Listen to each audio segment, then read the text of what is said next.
राम लक्ष्मण परशुराम संवाद का पद्यांश 1। व्याख्या को शुरू करने से पहले लाइक और सब्सक्राइब बटन दबा दें। राम लक्ष्मण परशुराम संवाद।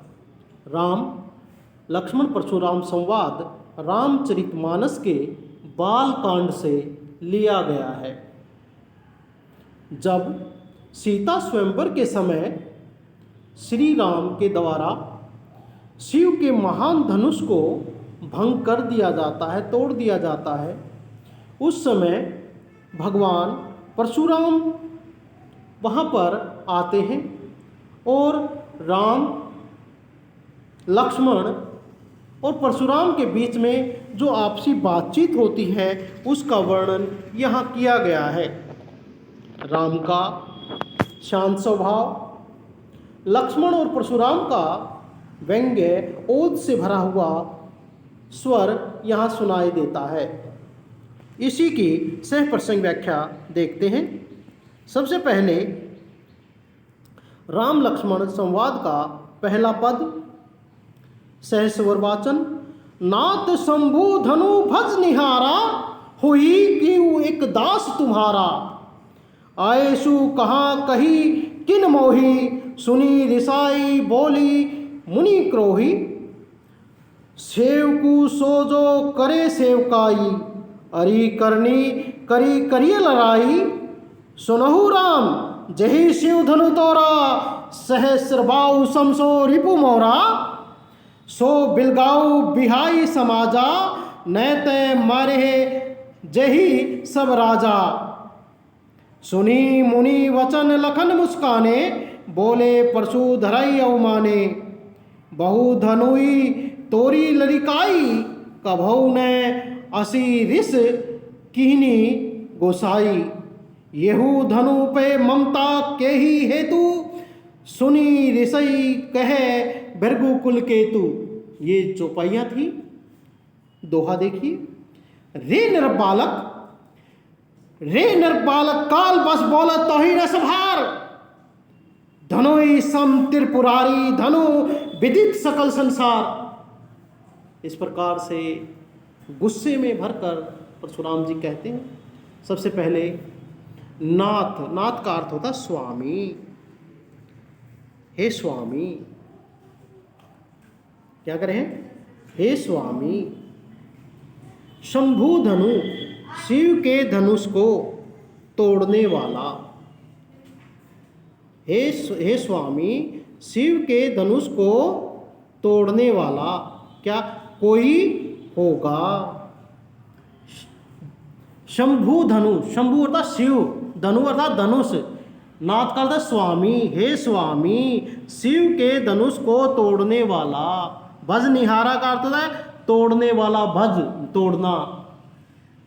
होई ही होगा, केव अर्थात कोई, एक, दास अर्थात सेवक तुम्हारा, कि तुम्हारा ही कोई सेवक होगा।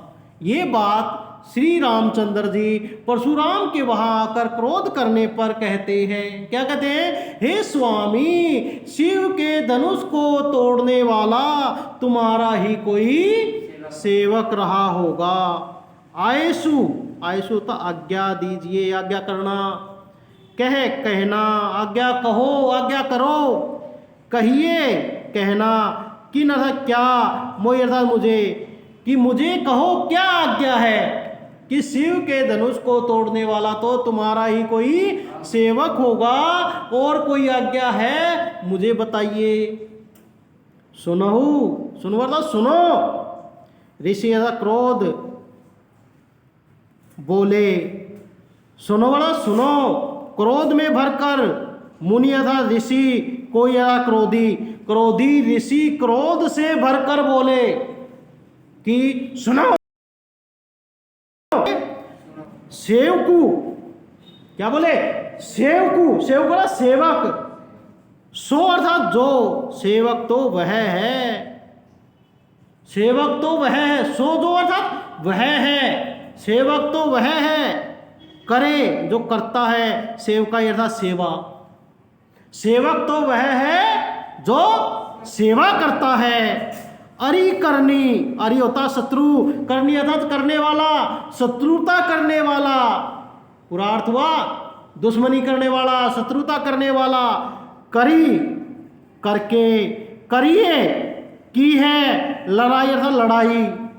शत्रु जैसा व्यवहार करके, शत्रुता कर का प्रयोग करके, शत्रु जैसा व्यवहार करके उसने क्या की है, लड़ाई का काम किया है। क्या काम किया था, धनुष का तोड़ना। सुनहु राम, हे राम सुनो, जिसने भी शिव धनु तोड़ा, जिसने भी यह शिव का धनुष तोड़ा है। सहस्र बाहु, वह व्यक्ति सहस्र बाहु के समान मेरा शत्रु है। सहस्र बाहु की एक कथा आती है कि एक राजा था कि उसके सहस्रबाहु के पिता ने परशुराम के पिता से, एक गाय थी परशुराम के पिता के पास जिसका नाम था कामधेनु। उस गाय को बलपूर्वक ले जाते हैं तो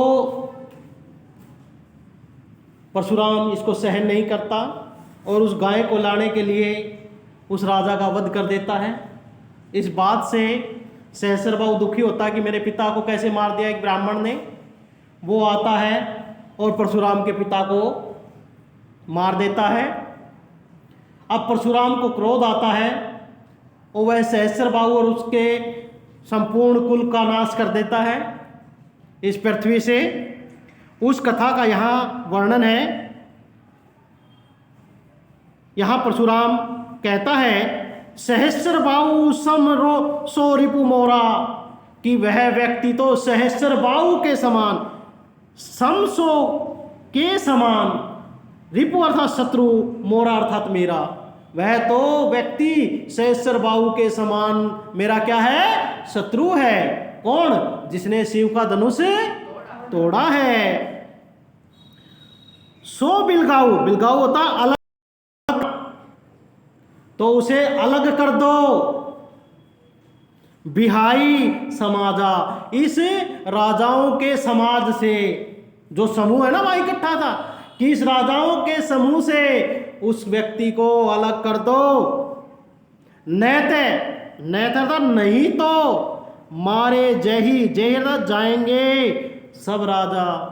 या तो राजाओं से अलग कर दो जिस किसने तोड़ा ये, नहीं तो यहां पर उपस्थित सारे राजा मारे जाएंगे।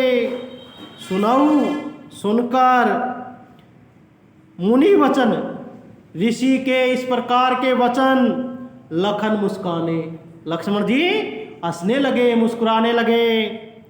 बोले, और फिर लक्ष्मण जी बोलने लगे, परशु धारही, परशु को धारने वाले, फरसे को धारने वाले, कुल्हाड़े को लेकर धारण करने वाले, अवमान्य अहंकार में, तुमने तो अपने हाथों में ये फरसा अहंकार में वैसे ही ले रखा है।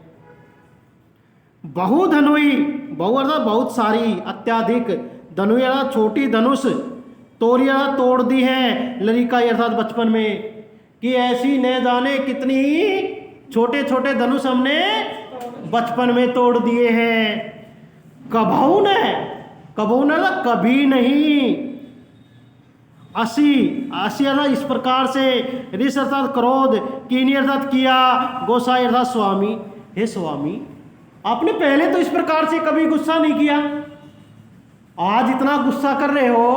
हमने बचपन में इतने क्या पता कितने धनुष तोड़ दिए छोटे छोटे, पहले तो कभी गुस्सा नहीं किया, आज इतना गुस्सा क्यों। यही इसी धनुष अर्थात धनुष पर, ममता अर्थात प्रेम, के अर्थात क्या, हेतु अर्थात कारण, फिर इसी धनुष पर इतने प्रेम का क्या कारण है कि हमने इतने सारे धनुष तोड़े, फिर बताओ इस पर इतना प्रेम क्यों। सुनो, सुनी, सुनकर ऋषि, ऋषि, ऋषि क्रोध, कह अर्थात कहते हैं भृगु कुल केतु, ये सब सुनकर ऋषि परशुराम जी भृगु कुल केतु का मृग मतलब है भृगु कुल की पताका, यहां पर सीधा सीधा नाम न लेकर उसका विशेषण शब्द का प्रयोग किया उनके नाम का, कि भृगु अर्थात परशुराम गुस्से से भरकर बोले। क्या बोले भाई? अब दोहे में है वो लाइन। अब देखिए कैसे डरा रहा है उन्हें। रे नर बालक, हे राजा के लड़के, हे नृप बालक, नृप क्या था? राजा के लड़के, राजा का लड़के मतलब है राजकुमार। हे राजा के लड़के, काल बस, काल होता है मृत्यु के बस में, बोलते हो मृत्यु के बस में होकर बोल रहे हो, तो ये ना तुम्हें नहीं अर्थात नहीं संभाल अर्थात नियंत्रण, तुम्हें अपनी जीभ पर नियंत्रण नहीं है। कहने का अभिप्राय क्या है? जो तुम बोल रहे हो ये तुम नहीं बोल रहे, बल्कि तुम्हारे मुंह से मृत्यु बुलवा रही है, अर्थात तुम्हें अपने ऊपर नियंत्रण नहीं रहा और तुम्हारे मुंह से तुम्हारी मृत्यु तुम्हें उकसा रही है, बुलवा रही है। धनुई, धनुई, धनुई छोटी धनुष समर्थक के समान, त्रिपुरारी धनु, शिव का महान धनुष। त्रिपुरारी का अर्थ है शिव, शिव का विशेषण शब्द प्रयोग किया है नाम का न लेकर। त्रिपुरारी धनु, विदित, विदिता जानता है सकल संपूर्ण संसार। जिस महान शिव के धनुष को सारा संसार बड़ी अच्छी तरह जानता है, तुम्हें वो छोटा सा धनुष दिखाई देता है। इस प्रकार से परशुराम क्रोध से भरकर लक्ष्मण को डांटते हैं। यहाँ पर राम की शांत रस की पंक्तियां हैं, पहली दोनों पंक्तियां, उसके बाद लक्ष्मण और परशुराम की वीर रस ओज गुण से युक्त है, वीर रस की पंक्तियां हैं। लक्ष्मण के द्वारा व्यंग्य किया गया है, उदाहरण दिया गया है, सहस्त्रबाहु के द्वारा अपनी बात स्पष्ट करनी चाहिए है, अनुप्रास अलंकार है, अवधि भाषा है। धन्यवाद।